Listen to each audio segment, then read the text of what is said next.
সুপ্রিয় দর্শক, আসসালামু আলাইকুম। আপনাদের সবাইকে স্বাগত জানাচ্ছি এখনকার আলোচনা। আপনাদের সঙ্গে আছে আমি সিরাজুল ইসলাম।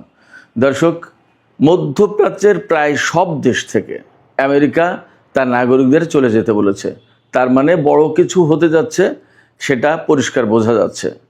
এদিকে ইরানের সর্বোচ্চ নেতার সামরিক উপদেষ্টা মহসেন রেজাই তিনি ঘোষণা করেছেন, আরও আগামী 2-3 দিন যদি আমেরিকা এইভাবে হামলা অব্যাহত রাখে তাহলে ইরান আক্রমণাত্মক হয়ে উঠবে, অর্থাৎ ইরান আক্রমণে যাবে এবং মার্কিন ঘাঁটিগুলোর উপর সর্বাত্মক ধ্বংসযজ্ঞ চালাবে।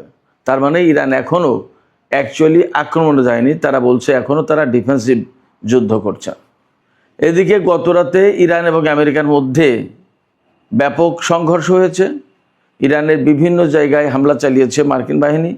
এর ভেতর থেকে নতুন ট্রেন্ড হচ্ছে, কুয়েত থেকে ভূমিতে নিক্ষেপযোগ্য ক্ষেপণাস্ত্র নিক্ষেপ করছে মার্কিন বাহিনী ইরানের দিকে। ইরানও পাল্টা জবাব দিয়েছে। কুয়েতে, সৌদি আরবে, বাহরাইনে, সংযুক্ত আরব আমিরাতেও হামলা হয়েছে। সৌদি আরবের তেল ক্ষেত্রে হামলা চালিয়েছে ইরান নাকি ইয়েমেন এটা পরিষ্কার না। আর জর্দানের মুয়াফাক আল সালতি এই বিমানবন্দরে হামলা চালিয়েছে গতরাতে ইরান। মজার ব্যাপার হচ্ছে, সেখানে ইরানের দুটো ক্ষেপণাস্ত্র ধ্বংস করার জন্য, ইন্টারসেপ্ট করার জন্য বহু সংখ্যক ইন্টারসেপ্ট মিসাইল ছোড়া হয়েছিল। একটা মিসাইলও ইরানের ওই 2 ক্ষেপণাস্ত্রকে ভূপাতিত করতে পারেনি। সমস্ত মিসাইলের ফাঁক দিয়ে টার্গেটে হামলা করেছে ইরানি ক্ষেপণাস্ত্র।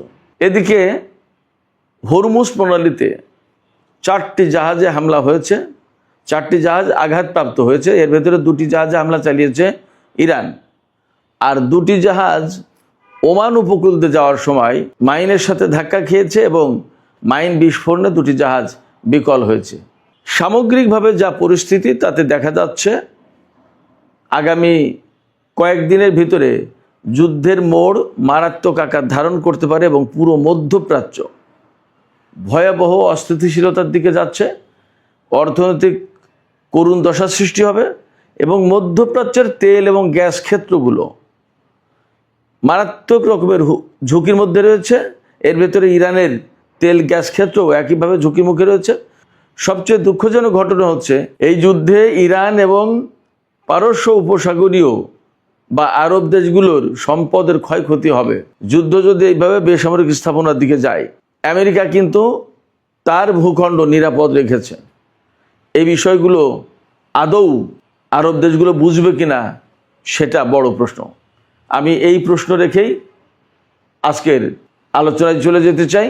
আশা করি এই আলোচনা আপনাদের ভালো লাগবে এবং আপনারা শেষ পর্যন্ত সঙ্গে থাকবেন। আর আলোচনা যদি ভালো লাগে তাহলে লাইক, কমেন্ট, শেয়ার করবেন এবং চ্যানেলটি সাবস্ক্রাইব করে সাথেই থাকবেন। দর্শক, চলুন বিস্তারিত আলোচনা করি। সুপ্রিয় দর্শক, মধ্যপ্রাচ্যের প্রায় সব দেশ, আমি নাম বলি, ইরান, ইরাক, কুয়েত, সৌদি আরব, বাহরাইন, সিরিয়া, জর্দান, সংযুক্ত আরব আমিরাত, কাতার, মিশর, ফিলিস্তিন, পশ্চিম তীর, গাজা, ইসরায়েল, তারপরে ওমান, ইয়েমেন, এর প্রত্যেকটা দেশ থেকে আমেরিকা তার নাগরিকদের চলে যাওয়ার জন্য আহ্বান জানিয়েছে বা সতর্কবার্তা পাঠিয়েছে। আমেরিকা বলেছে মধ্যপ্রাচ্যের এই সমস্ত দেশে আমেরিকার নাগরিকদের থাকা এই মুহূর্তে মোটেই উচিত হবে না, ঠিক হবে না। দ্রুত তাদেরকে এই সমস্ত দেশের বাইরে চলে যেতে হবে, আমেরিকায় ফিরে যেতে পারে বা অন্য কোথাও, বাট এই সমস্ত দেশ ছাড়তে হবে। তার কারণ হচ্ছে যে খুব শিগগিরই এই সমস্ত দেশে অনেক বেশি পাল্টা হামলার ঘটনা ঘটতে পারে এবং এই সমস্ত দেশে যারা মার্কিন নাগরিক আছে তারা হয়তো আর বের হওয়ার সুযোগ পাবে না, এমনকি বিমানের ফ্লাইট ক্যান্সেল হয়ে যেতে পারে সব। আমেরিকার এই সতর্কবার্তার মধ্য দিয়ে একদম পরিষ্কার হয়ে যায় যে আমেরিকা মধ্যপ্রাচ্যে ভয়াবহ একটা যুদ্ধের দিকে যাচ্ছে এবং ভয়াবহ যুদ্ধের সূচনা করতে যাচ্ছে। আমেরিকা যখন ইরানের বিরুদ্ধে এইভাবে হামলা চালাবে তখন আলটিমেটলি ইরানকেও পাল্টা জবাব দিতে হবে এবং দিতে হচ্ছে, যার প্রেক্ষাপটে মধ্যপ্রাচ্যের দেশগুলো ভয়ঙ্করভাবে সংকটের মধ্যে পড়েছে, অস্থিতিশীল হয়ে পড়েছে, তাদের অর্থনৈতিক কর্মকাণ্ড মারাত্মকভাবে স্থবির হয়ে পড়েছে। এই সমস্ত আরব দেশে যেসব কলকারখানা আছে বা ফ্যাক্টরি আছে বা আদার যা আছে, সেগুলোতে বেশিরভাগই বিদেশি শ্রমিক কাজ করে। তাদেরও কিন্তু জীবন জীবিকা হুমকির মুখে। আমাকে অনেকেই এই ইউটিউব চ্যানেলে বিভিন্ন ভিডিওতে কমেন্ট করে তারা জানায় যে কিভাবে তারা বিপদের ভেতরে আছে, নিরাপত্তাহীনতার ভিতরে আছে, ঝুঁকির মুখে আছে। কেউ কেউ আবার কোনো কোনো দেশের ক্ষয়ক্ষতির খবরও জানায়। যেমন গতকাল জর্ডান থেকে একজন ভাই বলেছেন যে সেখানে বেশ কিছু বিমান ধ্বংস হয়েছে ইরানি হামলায়। তো এই যে আমেরিকা ভয়ঙ্করভাবে মধ্যপ্রাচ্যকে এইরকম একটা খারাপ অবস্থার ভিতরে টেনে নিল, ফেলে দিল, এর দায় নেবে কে? এবং আমরা দেখতেই পাচ্ছি মার্কিন নাগরিকদের দ্রুত সরিয়ে নিচ্ছে।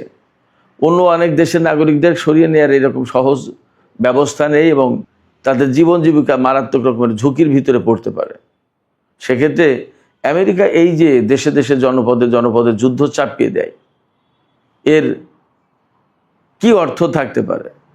একদম সারা বিশ্বের গণমাধ্যম এবং বিশেষজ্ঞরা, বিশ্লেষকরা, ভাষ্যকারেরা সবাই বলছেন যে শুধুমাত্র ইসরায়েল এবং নেতানিয়াহুর কারণে ডোনাল্ড ট্রাম্প এই যুদ্ধে জড়িয়ে গেল।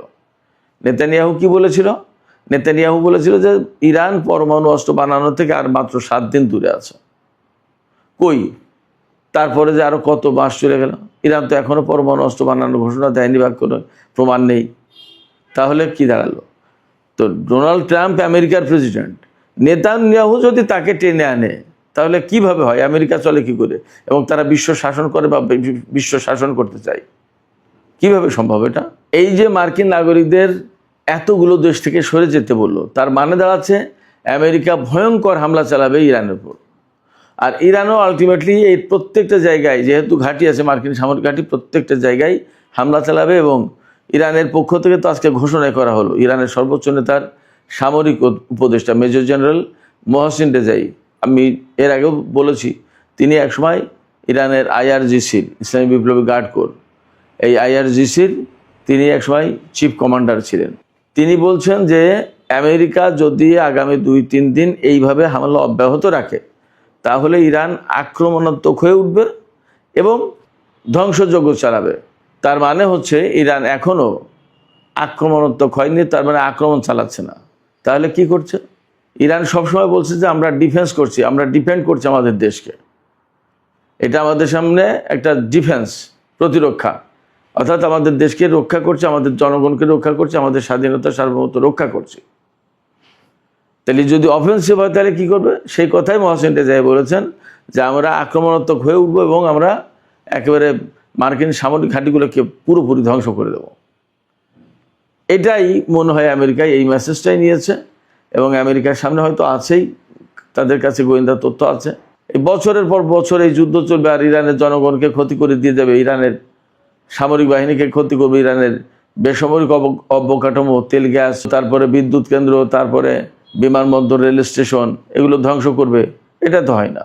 সেক্ষেত্রে ইরান পরিপূর্ণভাবে আক্রমণাত্মক যুদ্ধে যাবে এবং মার্কিন বাহিনীর সাথে চূড়ান্ত যুদ্ধে লিপ্ত হতে পারে। মোহসিন রেজাইয়ের মেসেজ এটা।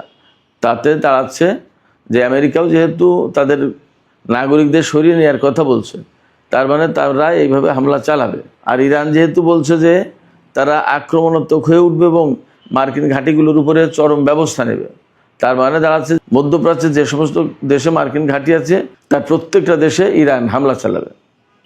এই জায়গা থেকে মোটামুটি বলা যাচ্ছে যে মধ্যপ্রাচ্যটা মানে একেবারে জাহান্নামের আগুনে পরিণত হবে, আগুনের কুণ্ডলিতে পরিণত হতে যাচ্ছে যা পরিস্থিতি।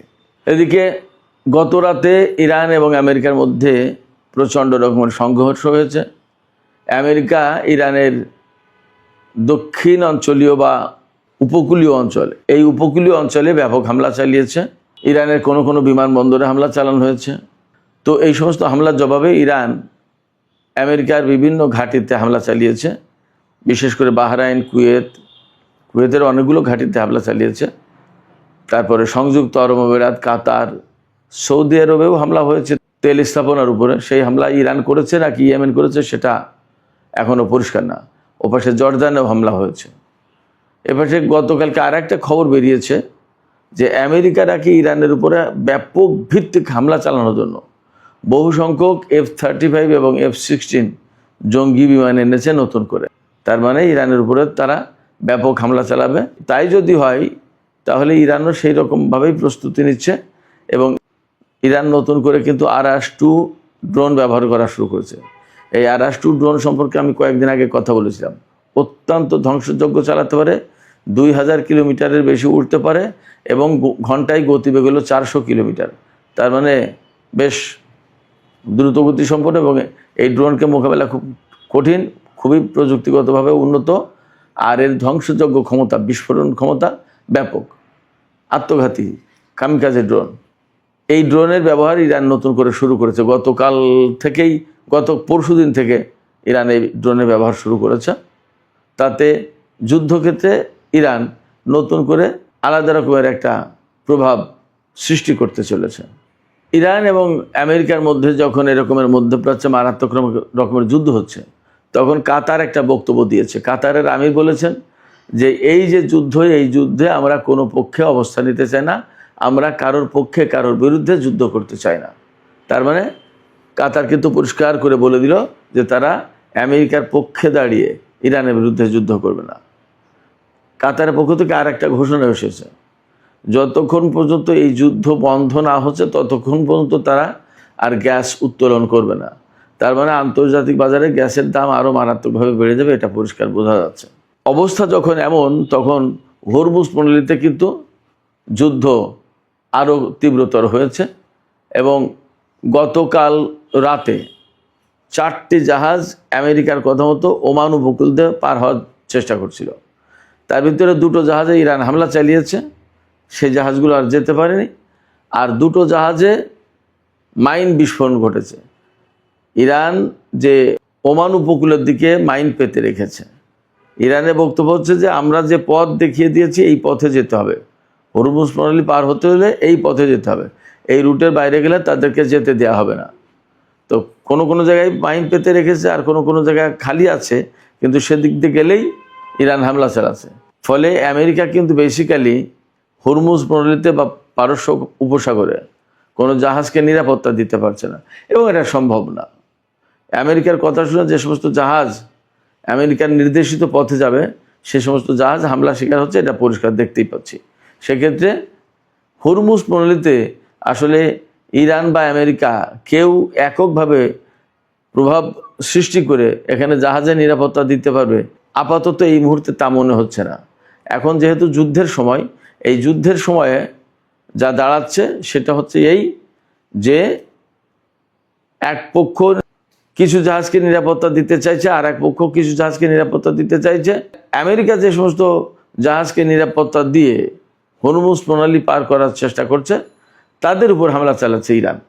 আর ইরান যে সমস্ত জাহাজকে নিরাপত্তা দিয়ে হরমুজ প্রণালী পার করছে তাদের উপর আমেরিকা হামলা চালাচ্ছে না। আমেরিকা শুধু সেখানে ব্লকেট তৈরি করে রেখেছে ইরানের জন্য। তো ইরান বিকল্প পথে কিভাবে তেল বিক্রি করবে সেটা ইরানের ব্যাপার, ইরান বোঝে। আর স্থলপথ ব্যবহার করবে কিনা সেটাও একটা ব্যাপার, বিশেষ করে চীনের সাথে, পাকিস্তানের সাথে। তো হরমুজ প্রণালীতে এখন আসলে কোনো জাহাজের নিরাপত্তা নেই।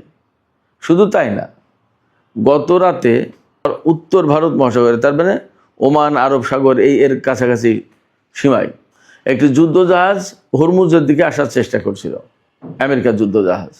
সেই জাহাজকে মেসেজ দিয়েছে ইরানের সেনারা এবং তাৎক্ষণিকভাবে ক্রুজ ক্ষেপণাস্ত্র ছুড়েছে ওই জাহাজের দিকে। এরপরে জাহাজটি পিছু হটে চলে গেছে ভারত মহাসাগরের দিকে, দক্ষিণের দিকে। তো আমেরিকা আসলে একচেটিয়া যুদ্ধ মধ্যপ্রাচ্যে করতে পারছে না এবং পারবেও না। তার অনেকগুলো নজির আমরা দেখতে পাচ্ছি। কুয়েতে যে মার্কিন এয়ারফোর্সের যে ঘাঁটিগুলো আছে, এই সমস্ত ঘাঁটিগুলো একেবারে তছনছ করে দেওয়ার চেষ্টা করছে ইরান। অনেক জায়গায় ইরানের ড্রোন এবং ক্ষেপণাস্ত্র মোকাবেলা করতে পারছে না। আর পারছে না বলেই আজকে কিন্তু কুয়েতের আন্তর্জাতিক বিমানবন্দর বন্ধ ঘোষণা করতে বাধ্য হয়েছে। ফ্লাইট সব রিশিডিউল করা হয়েছে, এখনও পরিষ্কার না কখন ফ্লাইট শুরু হবে। এছাড়া আরও একটা ঘটনা আছে, এই যে আমি একটু আগে বললাম যে জর্দানের মুওয়াফাক আল সালতি বিমানবন্দরে ইরান হামলা চালিয়েছে। সেখানে ইরানের ক্ষেপণাস্ত্র ধ্বংস করার জন্য পেট্রিয়ট থেকে ইন্টারসেপ্টর ছোড়া হয়েছে। এই ইন্টারসেপ্টর যে মিসাইলগুলো, সেই মিসাইলগুলো অনেকগুলো ছোড়া হয়েছে, কিন্তু ইরানের দুটো ক্ষেপণাস্ত্র দেখলাম যে একেবারে ডাইরেক্ট এসে সেখানে তাদের লক্ষ্যবস্তুতে আঘাত আনছে। একটা ক্ষেপণাস্ত্রকেও ভূপাতিত করতে পারল না, অনেকগুলো ক্ষেপণাস্ত্র ছোড়া হয়েছে। আসলে বাস্তবতা হচ্ছে ইরানের হাতে যে হাইপারসনিক ক্ষেপণাস্ত্র আছে, এই ক্ষেপণাস্ত্রগুলো আসলে মোকাবেলা করার সাধ্য ইসরায়েল আমেরিকার কারণ নেই, কারণ হাইপারসনিক প্রযুক্তি তাদের হাতে নেই, এবং তাদের হাতে যে পেট্রিয়ট এবং থার্ড সিস্টেম আছে, এই পেট্রিয়ট এবং থার্ড সিস্টেমই তো ইরানের ক্ষেপণাস্ত্র এবং ড্রোন হামলার শিকার। তাহলে কিভাবে কি করবে? ফলে ইরানের সাথে আমেরিকার যুদ্ধে পেরে ওঠা বেশ একটা কঠিন হবে। আর যখন এইভাবে কঠিন হয়ে দাঁড়াচ্ছে, তখন আমেরিকা আসলে স্বাভাবিক পন্থায় এখান থেকে বেরিয়ে যেতে পারবে না। তাহলে কি করবে?